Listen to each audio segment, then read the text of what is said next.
오늘 하나님의 말씀은 에스겔서 3장 16절에서 27절 말씀이 되겠습니다. 우리 함께 교독하시겠습니다. 7일 후에 여호와의 말씀이 내게 임하여 이르시되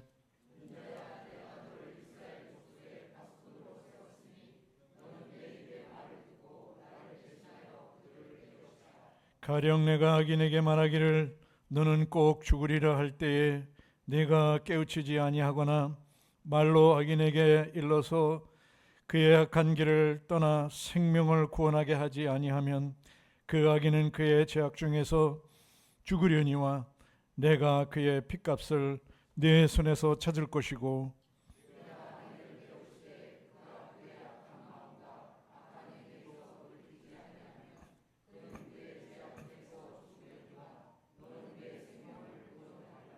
또 의인이 그 공의에서 돌이켜 악을 행할 때에는 이미 행한 그의 공의는 기억할 바 아니라 내가 그 앞에 거치는 것을 두면 그가 죽을지니 이는 내가 그를 깨우치지 않음이니라.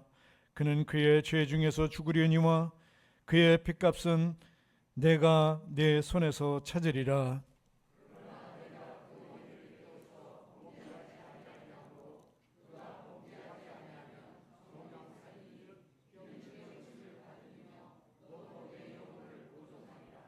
여호와께서 권능으로 거기서 내게 임하시고 또 내게 이르시되 일어나 들로 나아가라 내가 거기서 너와 말하리라 하시기로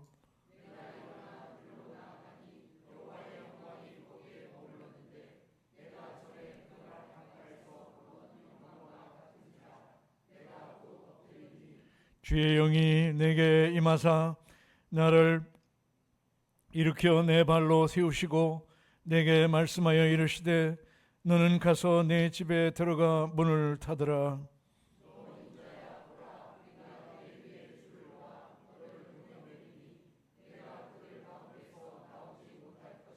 내가 내 혀를 내 입천장에 붙게 하여 내가 말 못하는 자가 되어 그들을 꾸짖는 자가 되지 못하게 하리니 그들은 패역한 족속임이니라.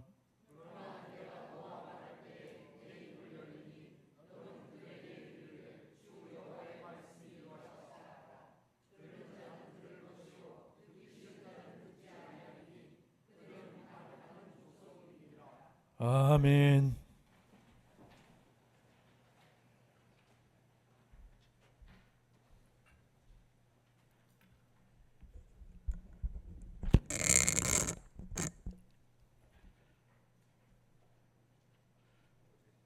나의 힘이 되신 여호와여, 내가 주의 은혜를 사모하며 주님을 사랑하나이다.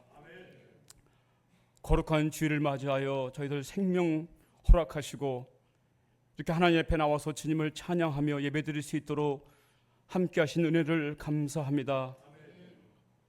허물과 죄악으로 죽었던 저희들을 주님의 십자가의 보혈로 정결하게 하시고 생명의 말씀으로 살게 하신 그 크신 은혜를 진실로 감사합니다. 하나님의 긍휼하심과 하나님의 자비하심이 우리의 허물보다 죄악보다 크심으로 우리가 이 자리에 있는 것을 고백합니다. 하나님 아버지, 이것이 우리 핑계가 되지 않게 하시고 온전히 살든지 죽든지 주의 매일마가 되어서 주님의 영광 가운데 붙들려 살 수 있도록 하나님께서 우리 모두를 함께 하시고 인도하여 주시옵소서. 뜻과 섭리 가운데 하나님의 교회를 구대에 세워주시고 지금까지 여기까지 인도하신 하나님 아버지, 은혜와 사랑을 감사합니다.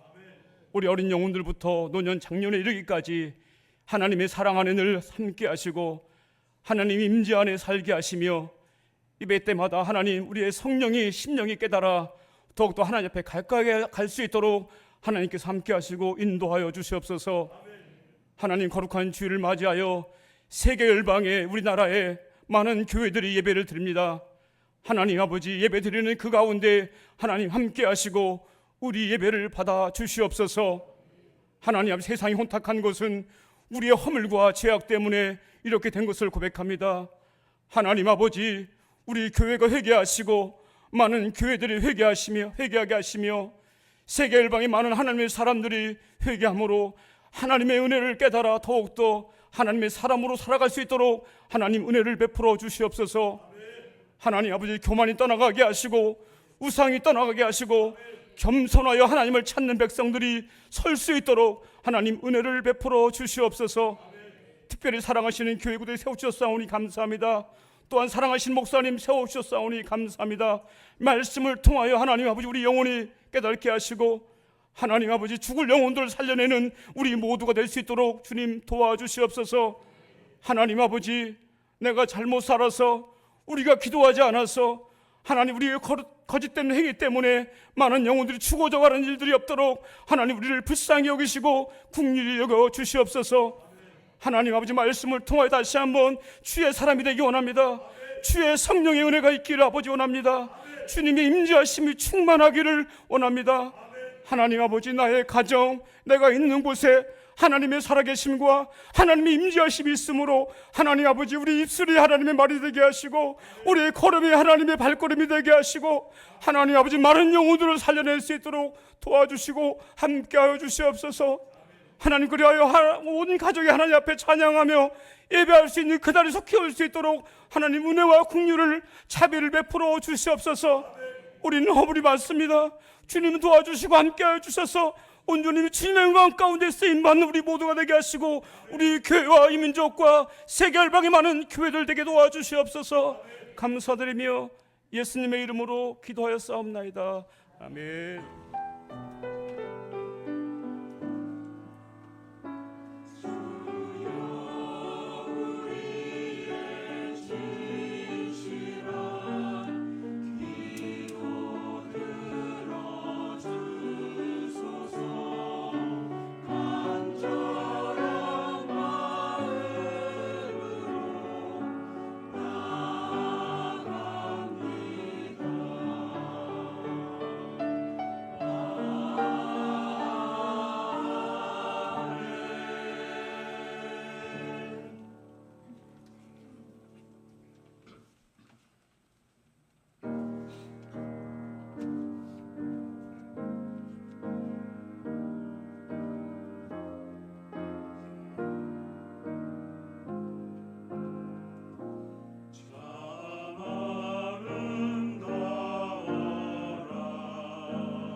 말씀 나눌 건데요. 우리가 에스겔은 바벨론의 포로로 잡혀간 제사장 출신의 선지자였습니다.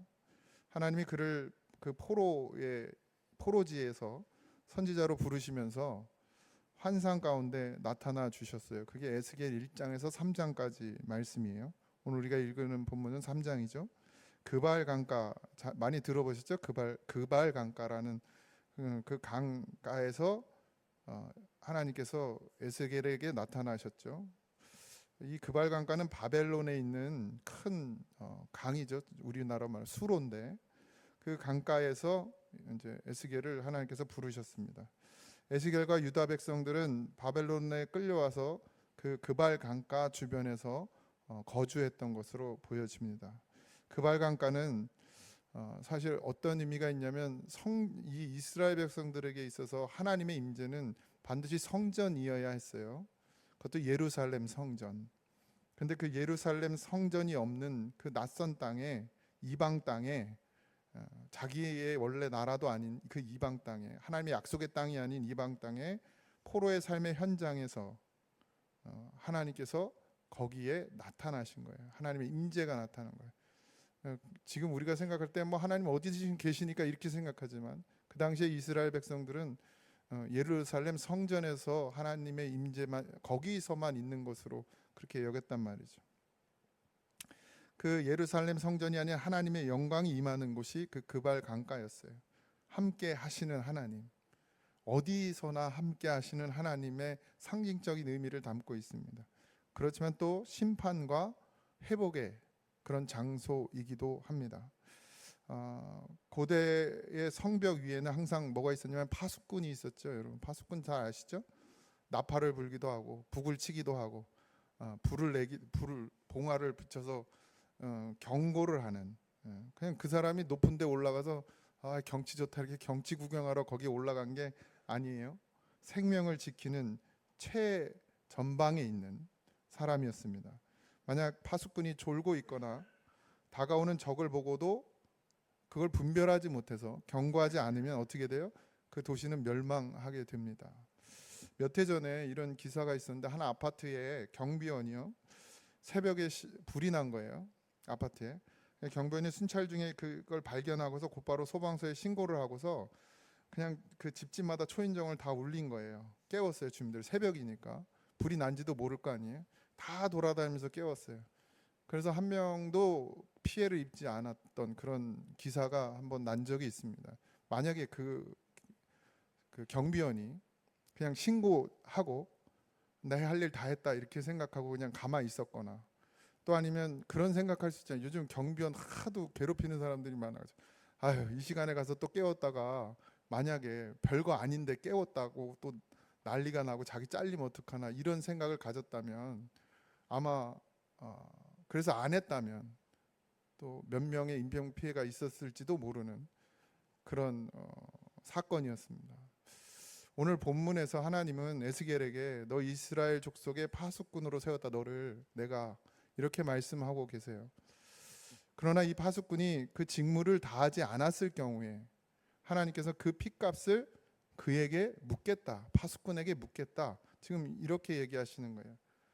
오늘 우리에게도 영적으로 깊이 적용되는 그런 경고의 말씀인 줄 믿습니다. 16절에서 17절을 우리가 다 같이 한번 읽어볼게요. 시작.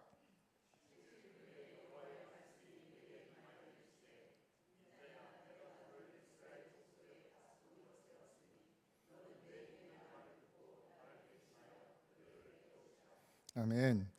에스겔은 그발 강가에서 환상을 아까 봤다고 그랬죠. 여러 가지 환상을 보았어요. 그리고 지금 2장까지, 그러고 나서 3장은 7일간 하나님께서 침묵하고 계시다가 7일이 지난 후에 다시 하나님께서 에스겔에게 나타나서 말씀하시는 거예요. 사람의 아들아, 내가 너를 이스라엘 족속의 파수꾼으로 세웠다. 중요한 점은 파수꾼은 스스로 되는 것이 아니라 하나님께서 세우시는 거예요. 내가 시력이 2.0이라고 파수꾼이 되는 게 아니고, 내가 키가 커서 높은 곳에서 멀리까지 볼 수 있다고 파수꾼이 되는 것도 아니고, 내가 기가 밝아서 파수꾼이 되는 것도 아니라 하나님께서 세우시는 자가 파수꾼이다. 예. 파수꾼의 임무가 두 가지가 있죠. 오늘 우리가 읽은 말씀에 보면 하나님의 말씀을 듣는 것입니다. 파수꾼의 첫 번째 임무는 먼저는 하나님의 말씀, 하나님의 입에서 나오는 그 말을 듣는 것이 파수꾼의 첫 번째 임무예요. 그 다음에 어떻게 해요? 그 말씀을 전해야죠. 그대로 가감 없이 전해야 합니다. 나를 대신하여 그들을 깨우치라 이렇게 되어 있는데, 사실 이 깨우친다는 말은 어떤 의미를 담고 있냐면 그들의 삶을 변화시키는 것, 그러니까 행동을 바꾸는 것까지가 깨우치는 것이죠. 그런데 영어 성경이나 이렇게 해석에 보면, 원어를 보면 사실 경고하라라는 의미가 더 큽니다. 경고하라. 이 경고는 뭐예요? 그들이 행동이 변하든지 변하지 않든지 그건 중요하지 않아요. 그냥 너는 뭘 하라는 거예요? 하나님의 말씀을 그대로 대언하여 경고하라. 불이 났으면 불이 났다고 하는 거예요. 그들이 나오고 안 나오고는 문제가 아니에요. 적들이 왔어요? 그러면 적들이 지금 공격하고 있다는 걸 알리는 거, 그게 경고죠. 뭐 도망가라 아니면 곡괭이를 들고 나와라 싸우자 이런 게 아니에요. 그냥 적이 오면 온다, 불이 났으면 났다, 글로 가면 안 된다, 거기는 물이 깊다. 경고문 보시죠? 요즘 여름인데 계곡들 좀 다녀오셨어요? 계곡들 좀 다녀오셨어요? 계곡에 가면 항상 써있죠. 경고문. 들어가고 안 들어가건 누구 마음이요? 그걸 읽은 사람 마음이요. 경고. 이 경고라는 의미를 더 담고 있습니다. 그러니까 너는 먼저 내 입에서 나오는 말을 듣고 그 다음 뭐 하라는 거예요? 그들에게 나를 대신하여 경고하라. 경고하라. 파수꾼의 일은 삶을 변화시키는 것까지가 아닙니다. 아니, 할 수도 없어요. 제가 여러분들의 삶을 변화시킬 수 있습니까? 안 돼요. 안 됩니다. 어떻게 맨날 쫓아다녀? 자식도 못 하는데, 자식도 못 바꾸는데 뭐 어떻게 제가 여러분들을 바꾸겠습니까? 그건 파수꾼의 능력이 아니에요. 하나님의 말씀을 전달하여서 경고하는 것까지, 하나님의 의도가 무엇인지, 하나님의 뜻이 무엇인지 전달하는 것까지가 파수꾼의 일이죠. 교회 안에서 목회자와 교사와 또 부모, 직분자들 모두가 다 각자의 영역에서의 파수꾼의 역할을 감당하고 있는 것입니다. 목사만 파수꾼은 아니죠. 그러나 직분만 아니라 모든 그리스도인은 세상 속에서 복음의 파수꾼으로 부름을 받았어요. 18절에서 21절까지인데요. 제가 읽을 테니까 눈으로 같이 따라오시기 바랍니다. 가령 내가 악인에게 말하기를 너는 꼭 죽으리라 할 때에 내가 깨우치지 경고하지 아니하거나 말로 악인에게 일러서 그의 악한 길을 떠나 생명을 구원하게 하지 아니하면 그 악인은 그의 죄악 중에서 죽으려니와 내가 그의 피값을 내 손에서 찾을 것이고, 지금 하나님께서 에스겔에게 하시는 말씀이에요. 내가 악인을 깨우치되 그가 그 악한 마음과 악한 행위에서 돌이키지 아니하면 그는 그의 죄악 중에서 죽으려니와 너는 내 생명을 보존하리라. 또 의인이 그의 공의에서 돌이켜 악을 행할 때에는 이미 행한 그 공의는 기억할 바가 아니라. 여러분, 우리가 했던 건 기억하지 않아요. 과거는 중요하지 않아요. 여러분, 내가 과거에 어떤 믿음이었든지 어떤 기도를 했든지 그건 중요하지 않아요. 지금이 지금. 그래서 돌이켜 악을 행할 때 이미 행한 그 공의는 기억할 바가 아니라 내가 그의 앞에 거치는 것을 두면 그가 죽을지니 이는 내가 그를 깨우치지 않음이니라. 그는 그의 죄 중에서 죽으려니와 그의 핏값은 내가 내 손에서 찾으리라. 하나님께서 누구에게요? 에스겔에게 찾겠다는 거예요. 그러나 내가 그 의인을 깨우쳐 범죄하지 아니하게 함으로 그가 범죄하지 아니하면 정령 살리니 이는 깨우침을 경고를 받음이며 너는 내 영혼을 보존하리라. 하나님은 파수꾼에게 책임에 대해서 강조하고 있어요. 파수꾼의 책임. 그러니까 악인에게 경고하지 않으면 그 악인은 죄로 인해서 죽지만 그 핏값을 누구에게 묻겠다는 거예요? 경고하지 않은 파수꾼에게 묻겠다는 얘기예요. 그다음에 또 의인이 죄를 지어도 그러니까 의인은 뭐죠? 하나님을 믿는 사람들이겠죠. 그들에게, 그러니까 우리 하나님을 믿지만 우리가 때로는 실수하기도 하고 넘어지기도 하죠. 다른 길을 가기도 합니다. 그냥 잠깐 갔다가 돌이키면 괜찮은데 계속 그 길을 가는 사람들이 있죠. 그래서 그들에게 경고하지 않으면 그의 선행은 기억되지 않고 그들이 과거에 가졌던 믿음은 아무 의미가 없고 그 핏값을 누구에게? 파수꾼에게 묻겠다. 그러니까 파수꾼의 잘못은 뭐예요? 죄는 뭐예요? 말하지 않는 것. 하나님의 말씀, 하나님의 경고의 말씀을 그대로 선포하지 않는 것, 그것이 파수꾼의 죄라는 거예요. 직무유기라고 그러잖아요. 그냥 단순히 게으름이 아니죠. 하나님의 심판에 동참하는 죄를 범하는 거예요. 심판에 들어가는 것이죠. 오늘날 교회와 성도들이 세상과 죄에 대해 침묵하잖아요. 교회 안에서도 죄에 대한 얘기 잘 안 하잖아요. 우리 교회는 너무 해서 문제인가? 지옥에 대한 얘기는 잘 안 하잖아요. 그래서 우리는 직무유기를 범하고 있는 것과 다 같다라는 얘기예요. 여기서 오해하지 말아야 할 것이 있는데, 그렇다고 해서 남을 판단하고 죄를 지적하고 손가락질하는 게 아니에요, 여러분. 우리가 잘못 생각하는 게 뭐예요? 손가락질하고 남의 죄를 판단하고 남의 죄를 정죄하고 이러라는 게 아니에요. 그리로 가면 안 된다고, 그렇게 가면 안 된다고, 하나님 반드시 하나님께 돌이키고 돌아와야 된다고, 그렇지 않으면 영원한 심판이 있다라고 말해주는 것.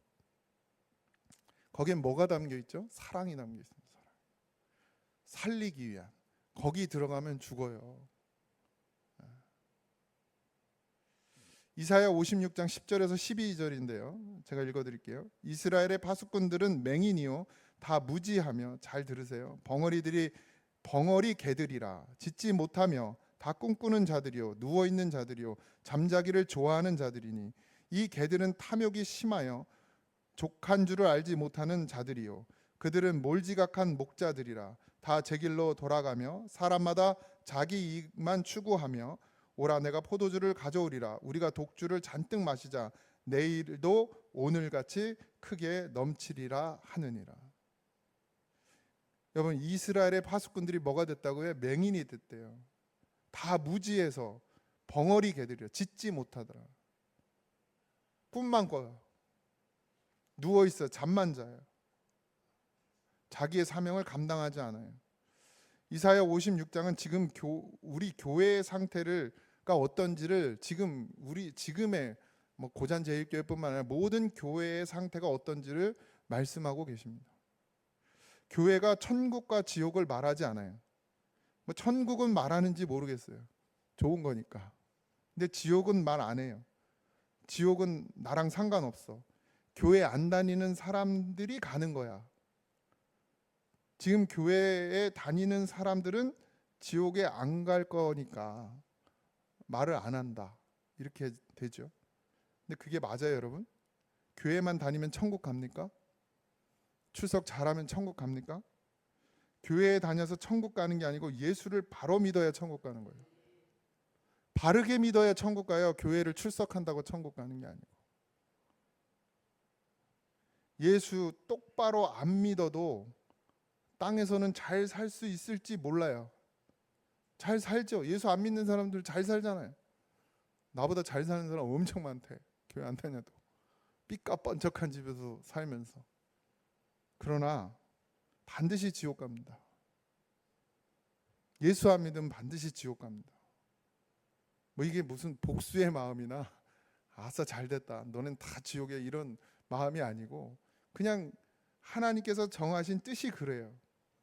하늘의 아버지, 그분의 뜻과 상관없이 살면, 하늘의 아버지 그분의 뜻과 상관없이 살면 교회의 문턱만 들락날락 한다고 해서 천국을 가는 게 아닙니다. 그죠? 분명하죠? 아멘들을 안 하시네? 이걸 아멘을 해야 되나 말아야 되나 곤란하세요? 아무리 교회 다녀도 그렇게 믿음 생활을 하면, 그런 식으로 믿음 생활하면, 그냥 종교 생활하면 반드시 지옥입니다. 이렇게 말해야 되는 거죠. 당신 하나님 바로 믿지 않으면 반드시 죽어. 이렇게 말해야 돼요. 근데 제가 말을 못해. 여기서만 말해.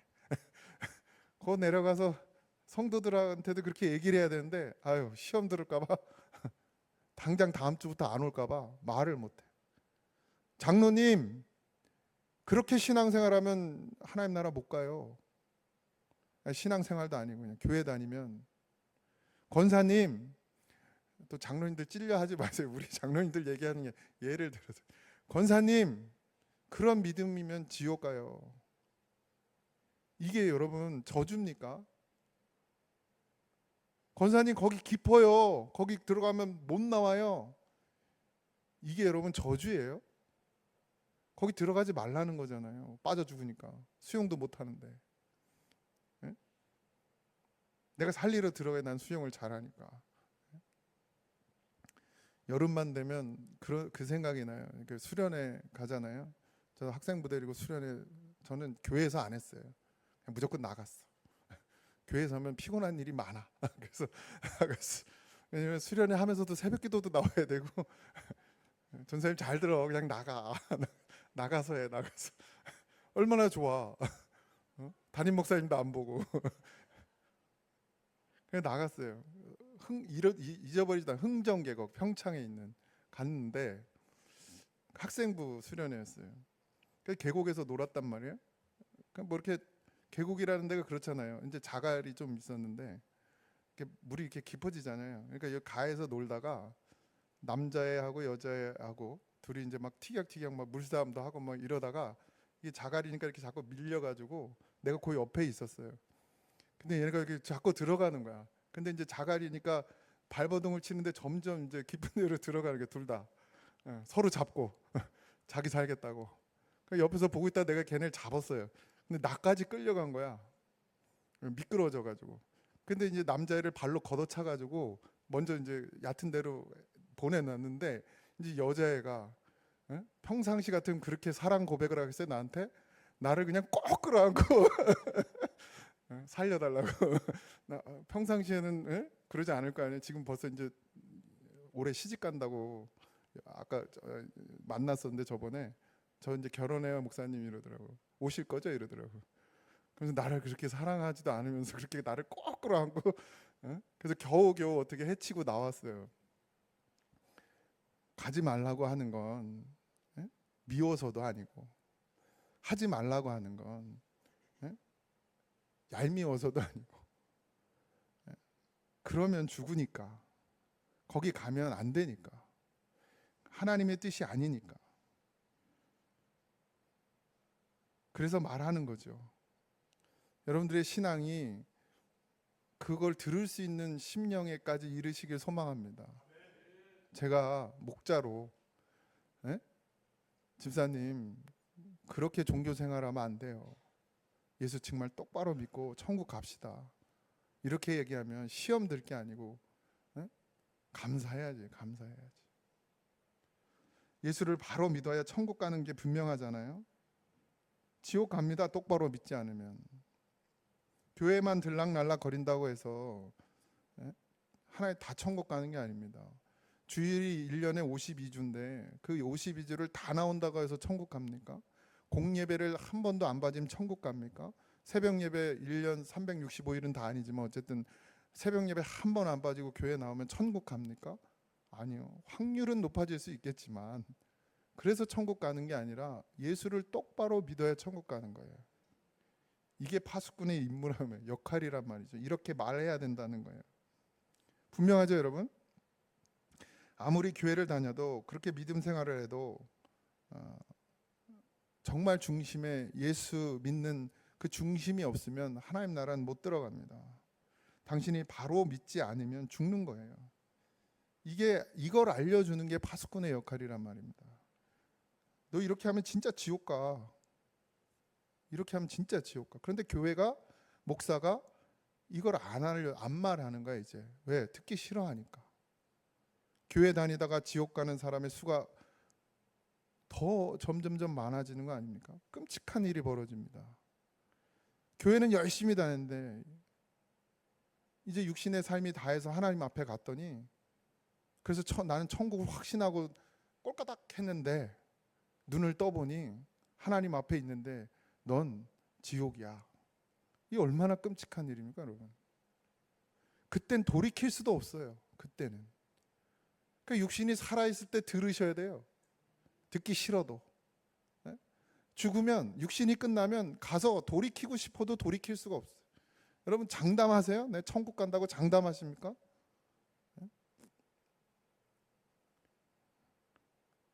목사님은 그냥 그렇지 않아도 사는 게 지옥인데 그냥 힘들어 죽겠는데 교회 와서도 그냥 꼭 그런 말을 들어야 하냐고 내가. 예? 목사님은 꼭 그렇게 말을 해야 되냐고. 힘들어서 교회 못 다니겠다고 그냥. 위로받으러 왔는데 그냥 지옥 간다 그러고. 똑바로 믿으라 그러고. 듣기 싫어 죽겠네. 그런 반응을 하지 마세요. 목사의 말이 힘드세요? 그냥 여러분들에게 제가 힘드시죠? 잘 될 겁니다. 하나님이 우리를 지켜주시잖아요. 땅에서 사는 게 지옥 같아도 우리에겐 천국이 있잖아요. 이렇게 말해줘야 좋은 거예요. 근데 이게 위로가 아닙니다, 여러분.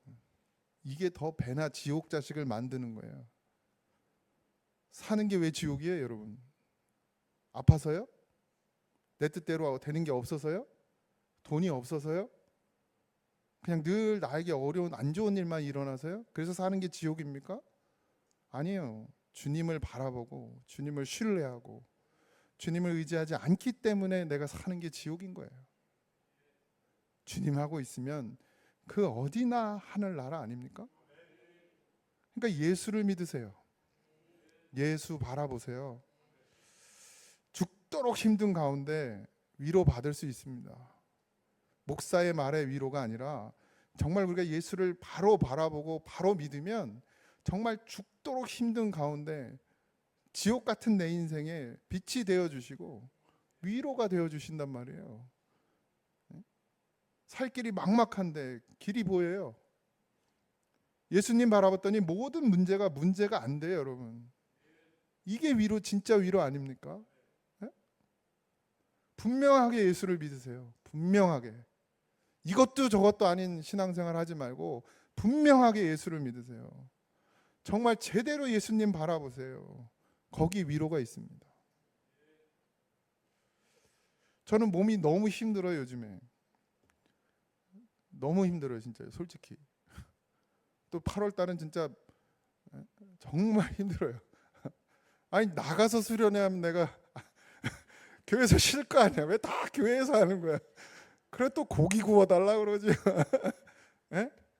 너무 힘들어요. 또 집에는 또 사랑하는 딸이 있지. 학교 보내야지. 막 방학 때 학교 보낼 때 또 도시락까지 싸라 그러고 다음부터는 안 보내려고. 집에서 놀으라고. 뭐 집안 살림해야죠.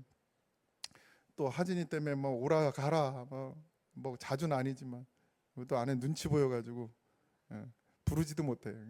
어쩔 수 없이 한번 불러. 그러죠. 또 교회 목회해야죠. 사역해야죠. 뭐 몸이 진짜 한 두세 개, 세 개, 네 개였으면 좋겠어요. 뭐 우리 성도님들도 다 그렇게 바쁘게 살지만 저는 좀 여유 있다가 아내가 있으면 집안 살림 좀 덜 신경 쓰고 애들 덜 신경 썼었는데 이건 이제 다 하게 하나님이 나를 너 진짜 고생 좀 해봐라 이러고 불평하니까 아내 있고 자식이 다 있어서 그런데도 불평하니까 하나님이 그래? 그러고서 이제 하나님 나를 세우시려고. 근데 여러분 그렇게 힘들고 어려운데 불평하지 않습니다. 원망하지 않아요. 전 지금 진짜 행복해요. 위로가 있고.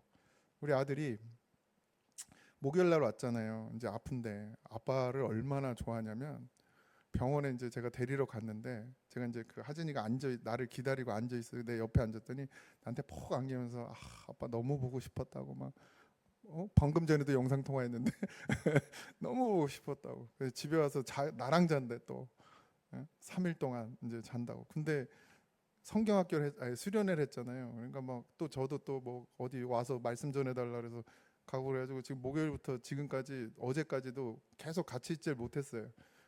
겨우 하루에 한 끼 정도 밥 해주고 그냥 미안하다 아들아. 미안하 혜진아 내가 바빠서 그랬더니 원래 8월 달은 바쁘잖아 아빠 이러는. 8월 달은 바쁘잖아. 그래 맞아. 이제 9월 달엔 내가 9월 달에 오면 정말 같이 많이 있어 줄게 했더니 걱정하지 말라고. 그땐 진짜 많이 놀아달래. 여러분 하나님을 바라보고 하나님을 의지하면 상황과 환경이 힘들고 어려워도 그게 지옥이 아니에요. 더 사랑하게 되고 더 이해하게 되고 더 품어주게 되고, 그렇게 서로가 서로를 더, 지금 저희 가정은 10년 살았는데 그 어느 때보다 서로가 서로를 이해하고 서로가 서로를 품어주고, 그래도 예전보다 훨씬. 여러분, 이게 소망이죠. 뭐 우리가 FM은 아닙니다, 여러분. 우리 가정을 따라오라는 얘기가 아니라, 여러분 예수님을 분명하게 믿고 예수님을 분명히 바라보면 상황과 환경이 문제가 되지 않죠. 22절에서 27절을 보면 이제 하나님께서 에스겔에게 들판으로 데려가세요. 그리고 하나님의 영광을 다시 보여주십니다. 하나님의 영광의 모습, 이게 뭐 상상이나 됩니까? 그런데 1장에서 보면 1장 26절에서는 보좌 위에 계신 이의 형상이 나타나고요. 그 다음에 27절에는 빛과 불과 광채가 나타나고, 그 다음에 28절에는 무지개 같은 광채로 하나님께서 이 에스겔에게 하나님의 영광을 보여줍니다. 하나님의 영광의 형상의 모양. 이것은 그냥 단순히 신비함이 아니라 하나님의 통치와 하나님의 심판과 하나님의 구원, 그리고 그리스도를 보여주는, 그것이 하나님의 영광이에요. 지금 본문에 나타난 하나님의 형상은 뭘 말하냐면 하나님의 주권에 대한 이야기를 하고 있는 거예요. 여러분, 제가 늘 강조하는 하나님의 주권. 하진이를 아프게 하는 것도 하나님이시고, 하진이를 낫게 하는 것도 하나님이시고. 여러분, 우리가 예수님을 만났으면 이제 우리의 삶은 누가 주관하세요? 하나님께서 주관하세요. 여러분, 이 믿음이 있어야 됩니다. 잘 되는 것만 하나님이 주관하시는 것이 아니라 내 삶의 모든 것을 하나님이 주관하시는 거예요. 싱크대 문을 열어놨어요. 싱크대 이렇게 위에 문을, 그릇을. 그리고 제가 설거지를 하다가 고개를 탁 들었는데 어떻게 팍 찍혔어. 그럼 할렐루야 이러겠어요? 아씨, 막. 여러분, 머리가 찍혀도 하나님 뜻이요. 하나님이 지켜주면 안 찍힐 거예요? 아니에요. 내 삶의 모든 것이 하나님의 인도하심이에요.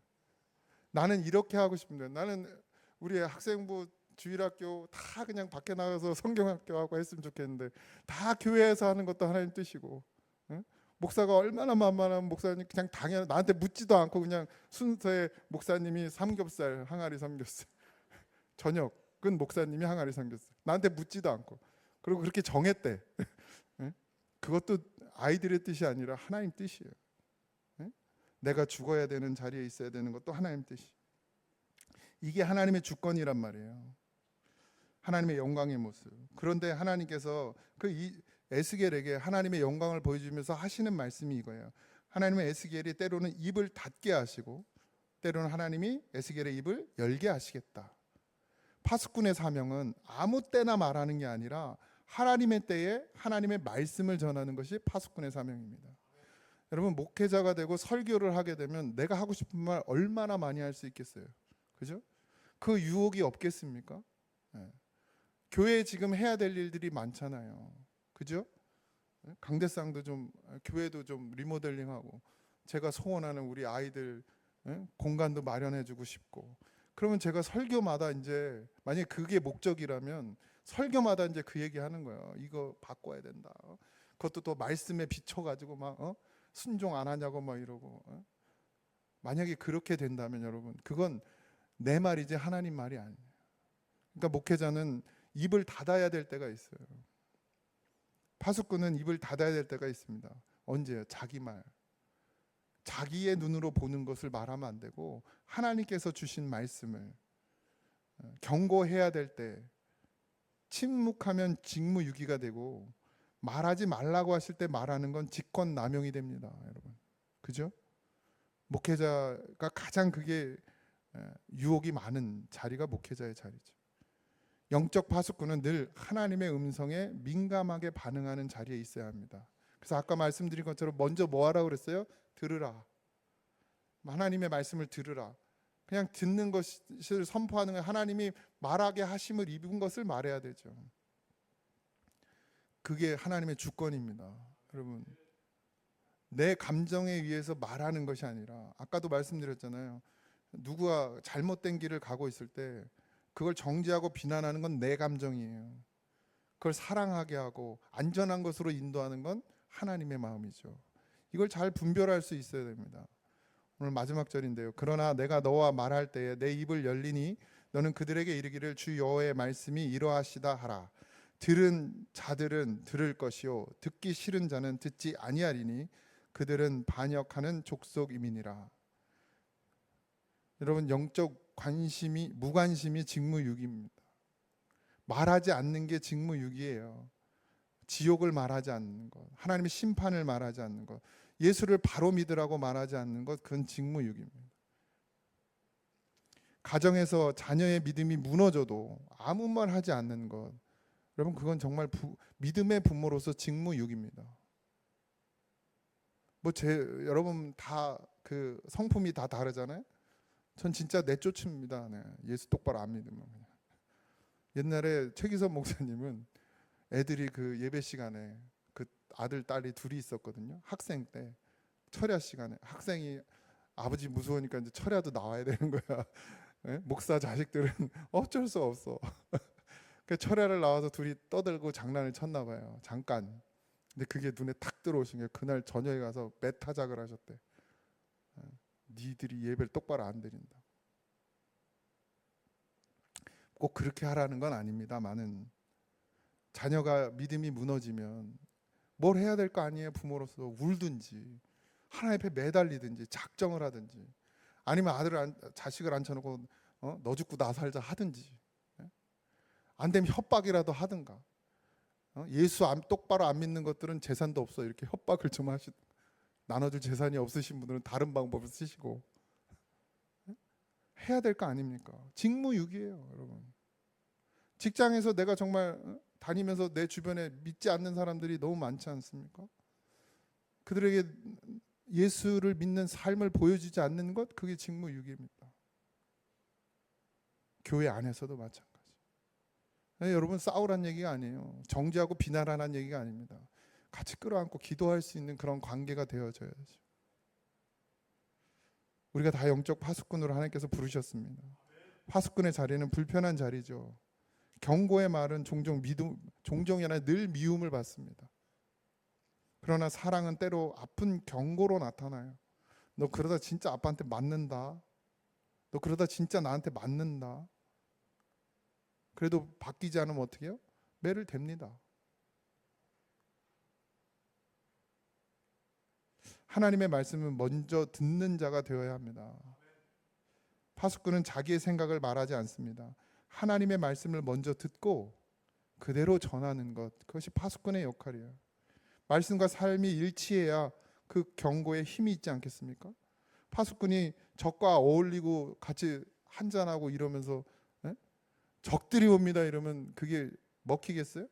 그 경고가 믿어지겠습니까? 목사가 죄와 함께 하면서 죄에 빠져 살면서 경고하면 그게 믿어지겠습니까? 물론 죄에서 벗어날 수가 없지만 그래도 몸부림치는 거죠. 몸부림치는 거예요. 들을 자는 들을 것이고 듣기 싫은 자는 듣지 아니하리라. 여러분, 우린 어디에 서야겠습니까? 듣는 자가 되어야 되겠습니까? 듣지 않는 자가 되어야 되겠습니까? 분명하잖아요. 듣는 자는 삽니다. 경고를 듣는 자는 살아요. 듣는 게 뭐라고 말씀드렸죠? 행동의 변화가 일어나는 거예요.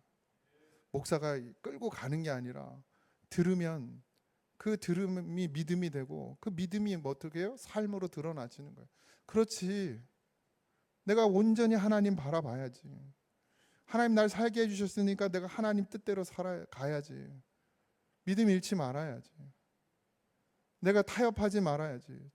적어도 내가 하나님을 예배하는 것은 타협하지 말아야지. 이런 마음을 갖게 되는 거예요. 그러면 교회에 나오지 않아도 있는 곳에서 예배하게 됩니다. 늘 말씀드리잖아요.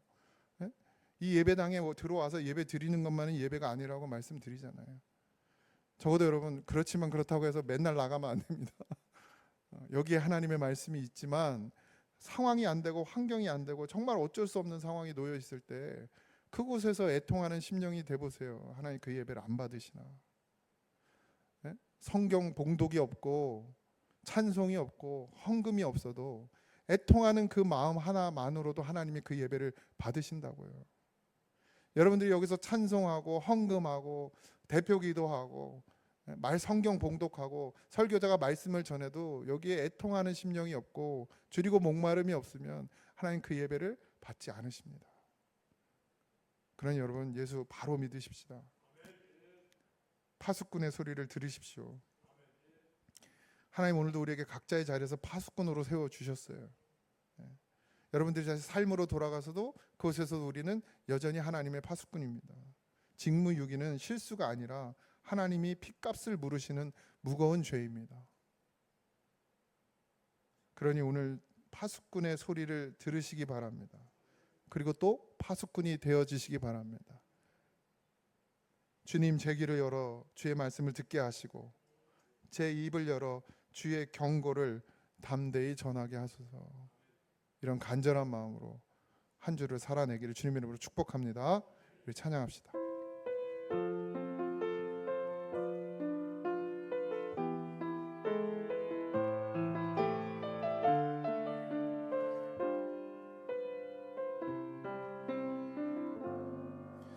날이 저물어 갈 때 빈들에서 걸을 때 그때가 하나님의 때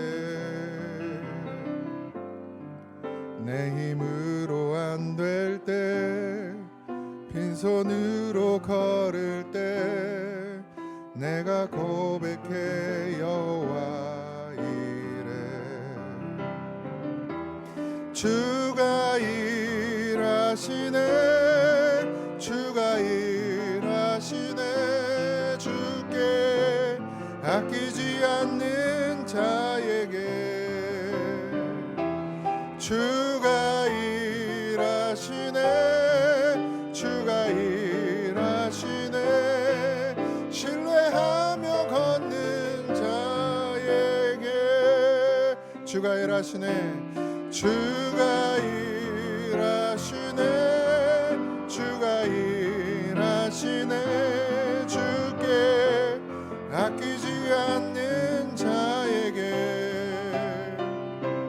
주가 일하시네 주가 일하시네 신뢰하며 걷는 자에게 우리에게 문제는 상황과 환경이 아닙니다.